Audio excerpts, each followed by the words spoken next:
Պարոն Մանուկյան, այսօրվա իրողությունների համատեքստում նաև Սամվել Կարապետյանի գործին անդրադարձեք, խնդրեմ։ Իրականում այսօր մի փոքր գրառում եմ արել։ Մի քանի օր առաջ Նիկոլին ազգային ժողով մի հատ մեծ գիտական վերլուծություն տվեցին։ 20-30-ականներին բոլշևիկները, չեկիստները, անաստվածները փորձել են եկեղեցին պառակտել մի հատ աղանդավորական շարժում ա եղել ազատ եկեղեցի։ Լրիվ նույնն է, ինչ որ տեր հայրեր, բան, նույն թեմաներով։ Չեն հաջողել, ամբողջ Կովկասով են փորձել հաջողել։ Անաստվածներ ամսագիր են տպել, թերթ են տպել, ամեն ինչը փորձել են արել, ոնց որ հիմա տեր Արամներ, Դանիել Իվանեսյանները, այդ Դանոսը քնչական հասցնողներ, եւ այնինչ որ այսօր կատարվում է 37-ը մեր պապիները արդեն մեծ մասը չկա որ պատմի 37-ը մեր բոլորի աչքի առաջ է եւ նույն այսօրվա դատաքննությունը Սամվել Կարապետյանի դատաքննությունը այլոց մեր երկրում իրավական դատական համակարգը հետեւյալն է դատավորի անունը հնչում է բոլորը գիտեն օրինակ Դանիելյան Արմենին որ խնդրում էին ԿՊ-ին ասում են տարեք վճռաբեք որ կալանքի էլ որոշում չկայացնի բոլորը գիտեն Դանիելյան Արմենի անունը կա նշանակում է կալանքը կա Չեմ ուզում դեպքերից տասված, որ սխալված լինեմ, բայց Տոլմազյան անունը հնչում է բոլորը գիտեն արդեն։ Բոլորը գիտեն, եւ բայց ամենաահավորը այն տուն պահող բոլոր անաստվածները, քննիչ, այն դիմակ հակած ԱԱԾ-ականները թող հասկանան, որ տեսախցիկի առաջ են դիմակով։ Գնում են տուն երեսներին երևի տունել են թքում։ Թող չարթարանան տուն են պահում։ Ոչ մեկ ԱԱԾ պետից, քնչականի պետից մինչև վերջի ստահակը։ Ասում պետությանն ենք ծառայում։ Պետությանը չեն ծառայում, Ստալինին ժամանակել են պետությանը ծառայում միլիոնավորների գլուխ կերան։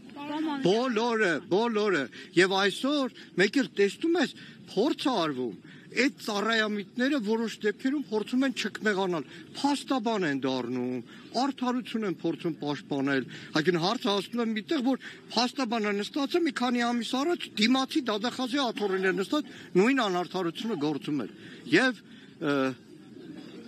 այս բոլոր տարիներին եղել են արդարություն, բայց այս ձևի ցինիկությունը հաստատ չի ներվելու։ Այդ պատիտակերով իրենք չեն քայլելու։ Չի ներել, դուք չեք ներելու, ես չեմ ներելու, իմ երեխեք չեն ներելու։ Համար ինչ քայլեր եք անում, պարոն Մանուկյան, խորհրդարանական ընդդիմությունը մասնավորապես ինչ է անում այսօր առավոտյան տեղի ունեցած գործողություններից հետո մասնավորապես նաև որ Արագածոտնի թեմի առաջնորդի եւ եւս երկու քահանաների տեղը մինչեւ այս պահը շարունակում է անհայտ մնալ եւ նաև պիտի մեջ բերեմ պարոն Կարապետյանի խոսքը, որ ինքը ասել էր, եթե քաղաքական գործիչները չկարողանան պաշտպանել եկեղեցուն, իրենք իրենց ձևով են մասնակցում Հարգելի Մերի ջան, եկեք հիշենք Միքայել Սրբազանի ԱԱԾ-ն, որ փորձում էր մայրաթոռից դուրս հանել, այդ օրը վերհիշենք ու հարցնենք ընդդիմությունը ինչ անում։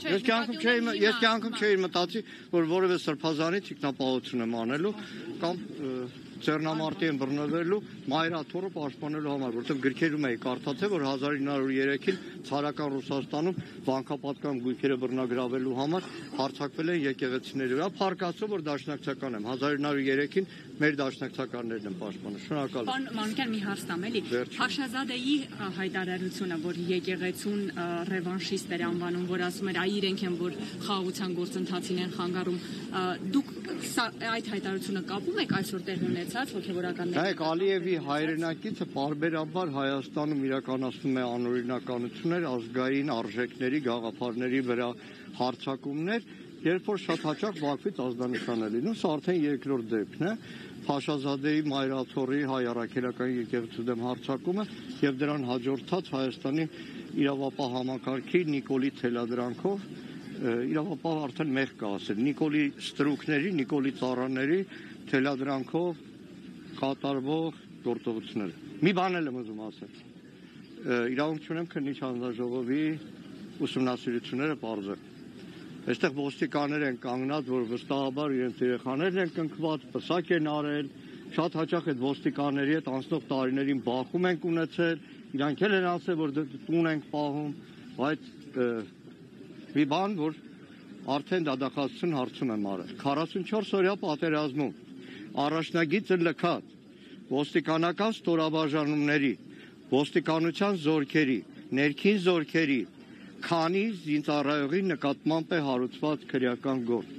շատ հաճախ միշտ գաղտնիք անում, լավ է իրավապահ համակարգի Նիկոլը ոնց ասում բռի մեջ պահում, ու մեկ էլ հասկանում ես, որ 44 օրյա պատերազմում շատ հաճախ հարուցված քրեական գործերը օդում կախված մնալով դրանով Նիկոլ Փաշինյանը թոք որ ասում է, թոք է ծառայեցնում իրավապահ մարմիններին մինչև վերջ իրեն ծառայեցնելու։ Շնորհակալ եմ։